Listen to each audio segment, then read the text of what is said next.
मैं हूं अदिति त्यागी और आपके लिए लेकर आई हूं साहस। साहस सवाल पूछने का, साहस जवाब ढूंढने का।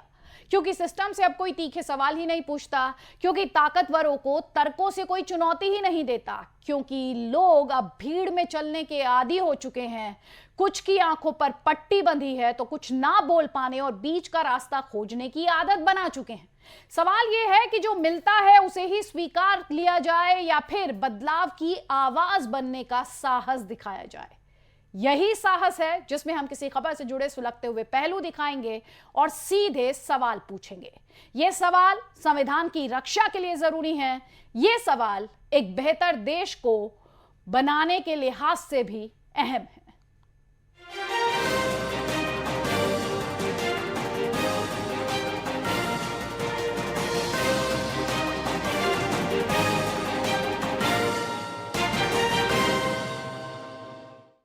क्या हमारे स्कूलों के क्लासरूम्स और देश की संसद में कोई फर्क है? आप कहेंगे बिल्कुल है। क्लासरूम क्लासरूम होती है और संसद संसद है। अब मेरा दूसरा सवाल होगा कि आपको अपने बच्चों के क्लासरूम और संसद में से कौन ज्यादा व्यवस्थित लगता है? मैं संसद का सम्मान करती हूं, यहां पर स्पष्ट करते हुए, वो लोकतंत्र का मंदिर है। लेकिन मैं एक कॉन्टेक्स्ट में आपसे यह सवाल पूछ रही हूं कि क्लास और संसद में से कौन ज्यादा आपको व्यवस्थित लगता है? क्लास में टीचर होते हैं तो लोकसभा राज्यसभा में चेयर होती है। रूल्स क्लासरूम में भी हैं, संसद में भी हैं। समझ में ना आने पर जैसे बच्चा क्लासरूम में सवाल पूछ सकता है, वही लिबर्टी संसद में माननीय सांसदों को मिली हुई है कि सरकार से सवाल पूछे। तो फिर क्लासरूम का हंगामा कंट्रोल हो जाता है, लेकिन संसद का कंट्रोल क्यों नहीं हो पाता? हमारा आज का साहस इसी से जुड़ा हुआ है।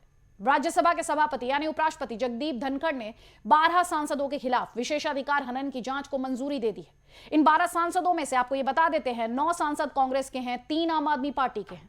बजट सत्र के पहले हिस्से में इन सांसदों को बार बार हंगामा करने, वेल में जाने, रोकने के बावजूद नारेबाजी करने पर नोटिस में लिया गया।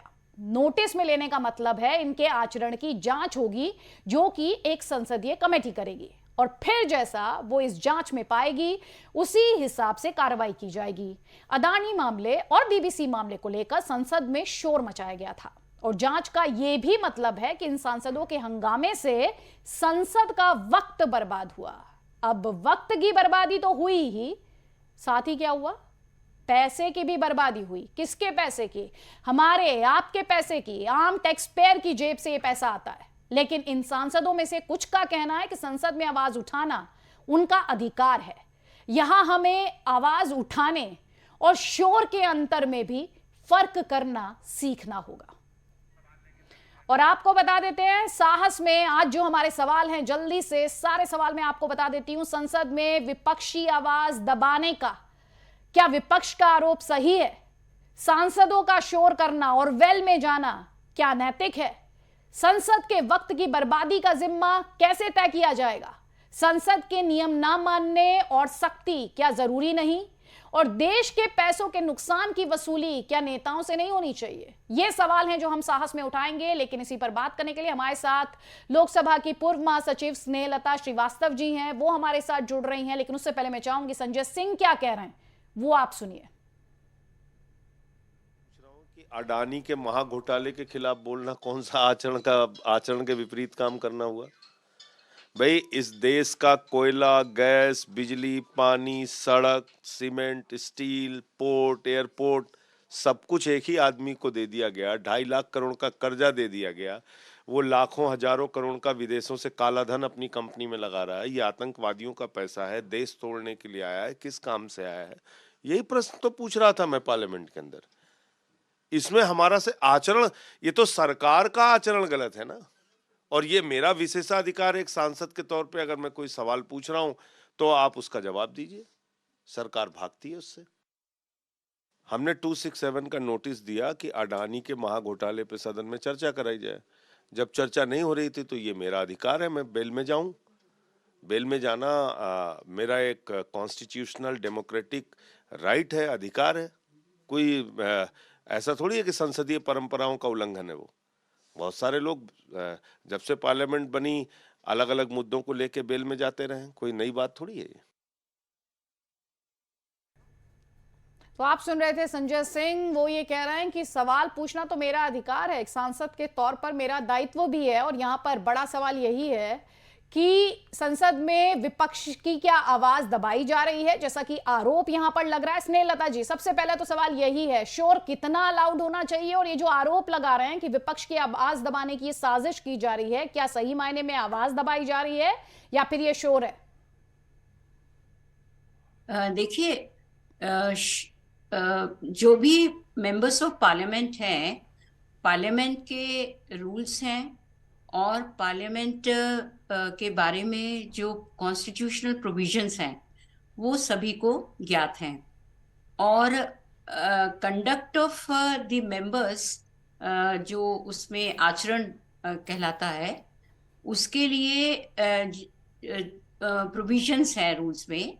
और बेसिकली जो मुख्य मुद्दा है वो ये है कि जो मेंबर्स जी, ऑफ पार्लियामेंट वहां बोलते हैं, उससे जो दूसरे मेंबर्स ऑफ पार्लियामेंट का जो अधिकार है वो उसको हिंड्रेंस नहीं होना चाहिए, उसमें कोई बाधा या ठीक है। इसीलिए रुकावट मैं फिर नहीं आपसे होनी दूसरा चाहिए। सवाल भी कर लेती हूँ यहाँ पर साहस में, जो कि बहुत अहम सवाल है, क्योंकि आपने इस बात को उठाया कि एक सांसद की आवाज दूसरे सांसद को किस तरह से अफेक्ट करती है, कहीं उसकी आवाज दबाने का काम तो नहीं करती। ये अपने आप में एक इंपॉर्टेंट पॉइंट है। तो क्या सांसदों का शोर करना और इसके अलावा वेल में जाना अनैतिक है क्या? साहस में मेरा अगला सवाल आपसे ये। देखिए, नियमों में का पालन करना सभी के लिए जरूरी होता है। और नियम में ये लिखा है कि वेल में जो आता है, इनफैक्ट लोकसभा में तो ये प्रावधान है कि यदि मेंबर्स ऑफ पार्लियामेंट वेल में आते हैं तो उनका ऑटोमेटिक सस्पेंशन है। ये हमारे नियमों में है। तो वेल में आना तो प्रोहिबिटेड है। हम्म। और यदि वो आवेश में या अपनी बात को उठाने के लिए वेल में आते हैं तो उसके लिए जो कॉन्सिक्वेंसेस हैं उसके लिए भी वो तैयार रहते हैं। और ये एक जो जो इसका कोई मतलब इसमें कोई ग्रे एरिया नहीं है, ब्लैक एंड व्हाइट में है। तो ठीक है, आप ये कह जो रही हैं कि वेल में आने की तो परमिशन नहीं है। साहस में तीसरा जी सवाल यहां पर हम ले लेते हैं कि ये जो संसद का वक्त बर्बाद होता है इस शोर और हंगामे के बीच, इसकी बर्बादी का जिम्मा कैसे तय किया जाए? क्योंकि मैंने आपसे अभी तक 3 सवाल पूछे हैं साहस में। एक, जो विपक्ष कह रहा है आवाज दबाई जा रही है। दूसरा, जो वेल में आना है, आप ये कह रही हैं कि वेल में आने की परमिशन नहीं है, कंप्लीटली प्रोहिबिटेड है, तो इसमें तो ग्रे एरिया की गुंजाइश ही नहीं है, इसमें तो किसी के अधिकार हनन की बात ही नहीं है। तो तीसरा सवाल ये, जो संसद का वक्त बर्बाद होता है, इसका जिम्मा कैसे तय किया जाए? वो हर मिनट और हर दिन का जो भी व्यय होता है वो कैलकुलेट होता है कि कितने घंटे हमने लोकसभा ने, राज्यसभा ने, पार्लियामेंट ने काम किया है और उसमें कितने घंटे हमारे नष्ट हुए हैं। इसका पूरा रिकॉर्ड जो हमारे पार्लियामेंट के इतिहास में दर्ज होता है। इसके अलावा जो मेंबर्स ऑफ पार्लियामेंट उस दिन यदि वो भाग नहीं लेते हैं तो उनका प्रतिदिन का जो दैनिक भत्ता होता है वो उनको नहीं दिया जाता है। परंतु जो सस्पेंशन होता है या फिर उनको एक्सपल्शन होता है यदि प्रक्रिया के अनुसार, तो उसके हिसाब से उनको दैनिक भत्ता जो मिलता है वो नहीं दिया जा सकता है। तो मैडम, यहाँ पर क्लैरिटी के लिए स्नेहलता जी, हम क्योंकि साहस में ये सवाल उठा रहे हैं कि वक्त की बर्बादी का जिम्मा किसका है, किसकी जिम्मेदारी यहाँ पर तय हो, उससे पहले आपने ये भी बताया कि वेल में आना जो है वो प्रोहिबिटेड है, उसकी परमिशन नहीं है और उसे लेकर कोई ग्रे की डिबेट की गुंजाइश भी नहीं है। तो फिर जब जो लोग वेल में आते हैं उनका ऑटोमेटिक सस्पेंशन क्यों नहीं हो जाता? ऑटोमेटिक सस्पेंशन के लिए उनको नेम करना पड़ता है। जब स्पीकर महोदय उसको उन लोगों को जो मेंबर्स ऑफ पार्लियामेंट वेल में आते हैं उनका नाम जब लेके पुकारते हैं तब उनका प्रक्रिया के अनुसार सस्पेंशन होता है। तो ये तो हमारे जो लोकसभा के स्पीकर हैं और राज्यसभा के चेयरमैन हैं, ये उनका प्रेरोगेटिव है। वो जिस तरह से कार्यवाही चलती है उसके हिसाब से वो अपना निर्णय लेते हैं और ये उनके ऊपर वो तय करते हैं कि suspension reminder of the period के लिए 5 दिन के लिए या फिर पूरे सत्र के लिए वो कर सकते हैं। ठीक है, आप ये कह रही हैं दो तरह के सस्पेंशन हो सकते हैं, डे के लिए सस्पेंड कर सकते हैं, रिमाइंडर ऑफ द डे के लिए सस्पेंड कर सकते हैं, और सेशन के लिए, और पूरे सेशन के लिए सस्पेंड कर सकते हैं। लेकिन फिर सवाल ये भी उठता है कि वो नरमी बरतते क्यों हैं? जिन केसेस में सस्पेंशन नहीं होती वहां पे नरमी बरतते क्यों हैं? नहीं, नरमी बरतने वाली बात नहीं होती है। बात यह है कि थोड़ी देर अगर हल्ला गुल्ला चल रहा है और उसके बाद सब अपनी जगह पे बैठ करके डिस्कशन कर रहे हैं। देखिए, पार्लियामेंट का जो मुख्य उद्देश्य होता है किसी भी अहम मुद्दे पे डिस्कशन का होता है, और यदि वो डिस्कशन स्मूथली या फिर प्रक्रिया के हिसाब से उन मुद्दों को उठाने का उनको अवसर दिया जाता है, तो उसको हमें इनकरेज करना होता है। तो इसलिए ये कहना कि साहब जैसे ही कोई वेल में आएगा और उसका नाम लेकर उसको हम बाहर जो भी अथॉरिटी है वो ऐसा कर देंगे, ऐसा नहीं होता है। ये डिपेंड करता है कि क्या सर्कमस्टेंसेस है और किस तरह से उस मुद्दे को लिया जाता है। ठीक है, आप ये कह रही हैं कि सर्कमस्टेंशियल एविडेंस जो है उसके हिसाब से तय होता है। हम अपने दर्शकों को यहाँ पर दिखा रहे थे कि प्रति घंटा की जो कार्यवाही होती है उसमें कितना पैसा जाता है। जरा वो इन्फॉर्मेशन एक बार फिर से हमारे दर्शकों को दिखाइए। और यहाँ पर दर्शकों के लिए समझने वाली बात यह है कि ये सारा पैसा जो है ये टैक्स पेयर का पैसा है, यानी ये मेरा, आपका, हम सब का पैसा है। 1.5 करोड़ रुपया खर्च होता है पर आर की अगर बात की जाए तो 1.5 करोड़, हर मिनट की कार्यवाही की बात की जाए तो 2.5 लाख रुपया खर्च होता है। तो पर मिनट 2.5 लाख, 1.5 करोड़ हर घंटे की कार्यवाही में। और आपके नेताजी, हमारे नेताजी किस तरह से जब उसे हंगामे में तब्दील कर देते हैं तो किसका पैसा और कितना पैसा बर्बाद होता है, फिर उसमें नुकसान किसका होता है। एक तरफ तो काम नहीं करते हैं और काम भी नहीं होता है, और बर्बादी वक्त की तो होती है, पैसे की भी बर्बादी होती है। तो उस लिहाज से ये किस तरह से हमें और आपको डेंट करता है, टैक्स पेयर को डेंट करता है, इस देश के सिटीजन्स को डेंट करता है, वो आप इस फिगर के माध्यम से, इस आंकड़े के माध्यम से यहां पर समझ सकते हैं। और यहां पर स्नेहलता जी, सवाल यह भी होगा कि इसमें अकाउंटेबिलिटी क्या फिक्स नहीं की जा सकती? और ये अकाउंटेबिलिटी फिक्स क्यों नहीं की जाती? हम ये तो सुनते हैं सरकार कहती है विपक्ष कार्रवाई नहीं चलने दे रहा, विपक्ष कहता है सरकार चाहती नहीं है डिस्कशन हो, और जब तक सरकार डिस्कशन नहीं करेगी हम चलने नहीं देंगे। इसमें पैसा किसने बर्बाद किया टैक्स पेयर का, ये अकाउंटेबिलिटी फिक्स करने के लिए क्या कोई प्रावधान नहीं हो सकता, कोई तरीका नहीं हो सकता? नहीं, नियमों में तो सभी तरह के प्रावधान हैं और सभी माननीय सांसदों को ज्ञात भी है। परंतु जो आप कह रही हैं कि मतलब इसको हम ऐसे मैथमेटिक्स के तौर पर देखेंगे कि भाई मिनट में इतना है और घंटे में इतना पैसा बर्बाद हो रहा है, पर इशू क्या है? उस इशू से देश का क्या अहित हो रहा है या हित हो रहा है, या फिर उसके डिस्कशन से प्रोसेस और इम्प्रूव हो रही है। ये सारी चीजें जो होती हैं ये पार्लियामेंट डिस्कशन का पार्ट होती हैं। तो हमें ऐसे हम नहीं सोच सकते हैं कि मतलब उसको हमें गणित के तौर पर लेकर के चलें। परंतु जो मुद्दा है वो कितना इम्पोर्टेंट है और सरकार उस पे डिस्कशन चाहती है और विपक्ष उस पे डिस्कशन नहीं करने दे रहा है, या विपक्ष डिस्कशन चाहती है, उनका ये आरोप है कि सरकार नहीं करने दे रही है। देखिए, क्या है कि हर डिस्कशन के लिए एक समय अवधि है, उसमें नोटिस देना होता है। ठीक है मैम। कई बार ऐसे इमीडिएट मुद्दे होते हैं वो नोटिस नहीं आता, वो लास्ट मिनट पे आया, तो इस तरह की चीजें जो है नियमों के अलग चली जाती हैं, परे हो जाती हैं, और इस वजह से डिस्कशन नहीं हो पाता है। पर वो डिमांड करते हैं कि हम तो आज ही डिस्कशन करेंगे। तो यहाँ पे ये भी सवाल उठेगा, साहस में हमारा अगला सवाल भी है कि संसद के नियम ना मानने पर क्या और सख्ती जरूरी है? इस पर ये सवाल है, क्योंकि हम आए दिन देखते हैं, हमने पहले भी देखा कि किस तरह से विपक्ष और सरकार के बीच टकराव के बाद लंबे अरसे तक एक्शन नहीं हो पाता है, काम नहीं हो पाता है, सफर आम जनता करती है, बिल जो हैं उनमें डिले होता है बिल्स के पास होने में। ऐसे में सवाल स्नेहलता जी, साहस में हमारा अगला ये है कि संसद के नियम ना मानने पर क्या और सख्ती जरूरी है? ये हमारा साहस में अगला सवाल है, क्योंकि बार बार मैं यहां पर कोशिश कर रही हूं, ये जो पैसा, टैक्स पेयर का पैसा, हमारा सबका पैसा बर्बाद होता है, उस पर आपने कहा मैथमेटिकली इसे कैलकुलेट नहीं किया जा सकता कि किसकी गलती है, किसे अकाउंटेबल होल्ड किया जाए। लेकिन ऐसे में संसद के नियम ना मानने पर क्या और सख्ती की जरूरत नहीं है, चाहे वो कोई भी पक्ष हो?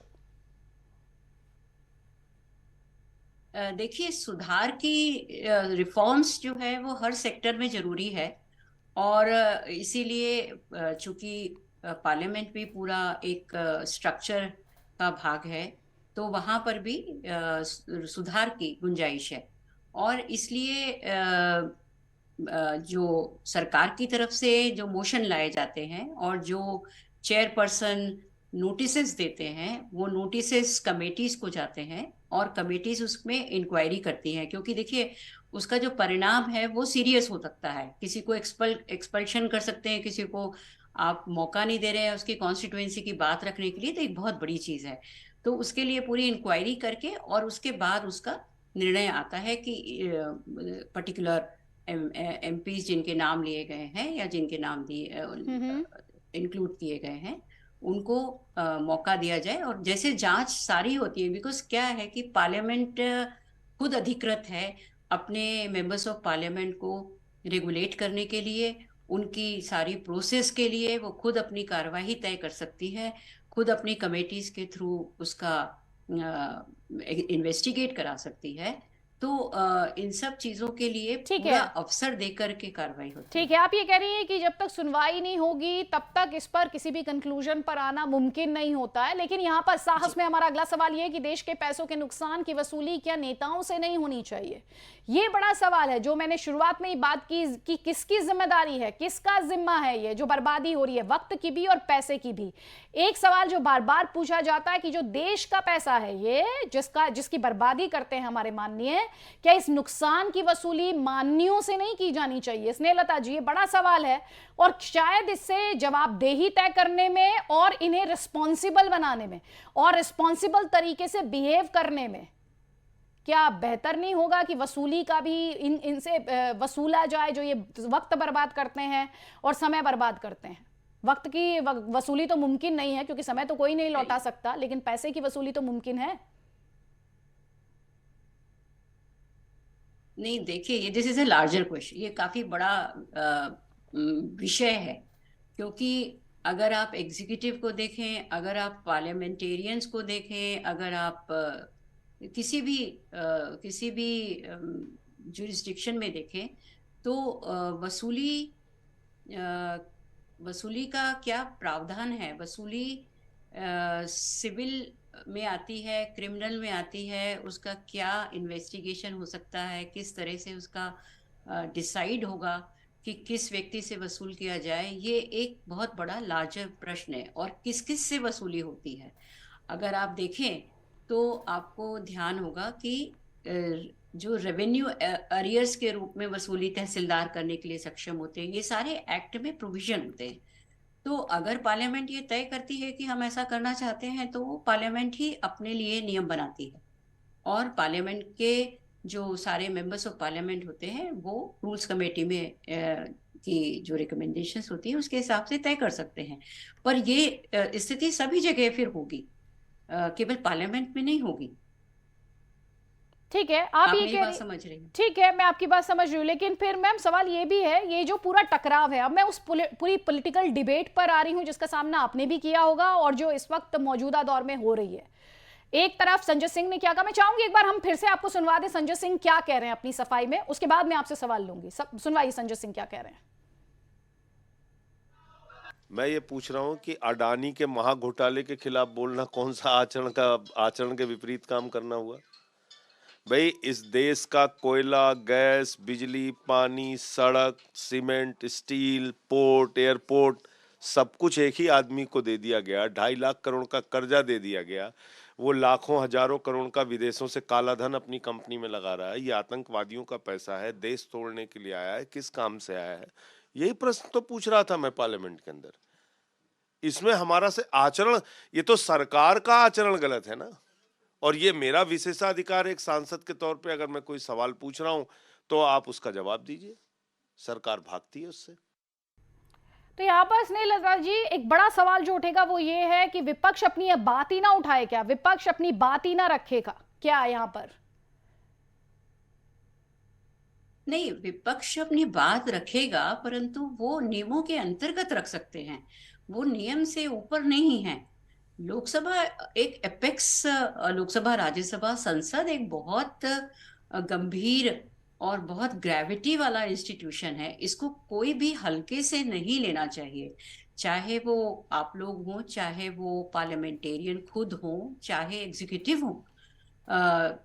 ये समय के साथ मतलब क्वेश्चन बहुत सारे उठाए जाते हैं, परंतु ये कोई नहीं बताता कि नियम में क्या प्रोविजंस हैं और उस प्रोविजंस के अंतर्गत क्या वो जो मुद्दे उठा रहे हैं। मैं तो प्रिवी नहीं हूं कि वहां क्या हुआ और किसने क्या कहा, परंतु आपने सुनाया तो वो जब नोटिस देते हैं या फिर वो उसके अंदर मौका देते हैं जिसके खिलाफ आरोप लगा रहे हैं उसको डिफेंड करने के लिए, उसको क्या वो वहां ठीक आ है, सकते हैं।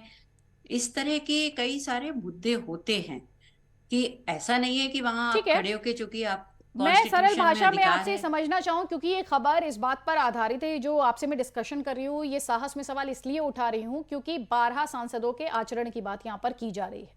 संसद में जब आचरण की बात की जी, जाती है तो आचरण से मतलब क्या है?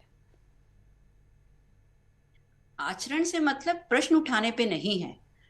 आचरण से मतलब है कि किस टोन में कहा गया, कैसे कहा गया, क्या वेल में आकर के शोर किया गया, क्या आसंदी या चेयर के खिलाफ कोई मुद्दा, कोई बात कही गई, या हल्ला गुल्ला हुआ, वहां पे इतना शोर हुआ कि कोई बात ही नहीं कर सका, कोई उत्तर ही नहीं दे सका।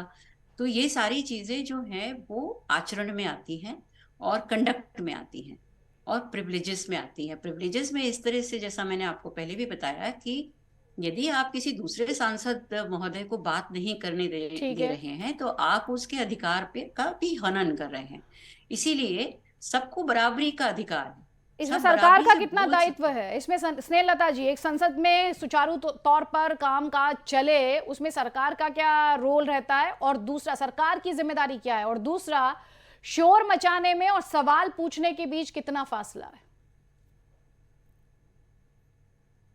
नहीं, सरकार की जिम्मेदारी जितनी है उतनी ही विपक्ष की जिम्मेदारी है। देखिए, पार्लियामेंट सबके सहयोग से चलती है, किसी एक ऐसा नहीं है कि सरकार अकेली चला ले, ऐसा भी नहीं है कि विपक्षी पार्टी मिलकर के चला ले। सबका सहयोग लगता है, सबसे हम्म। चर्चा होती है, सबसे बात होती है कि भाई हम ये मुद्दा ला रहे हैं और इसमें अ, इस दिन डिस्कशन हो जाएगा, पूरे हफ्ते का बिजनेस तय होता है उन लोगों के साथ बैठ करके।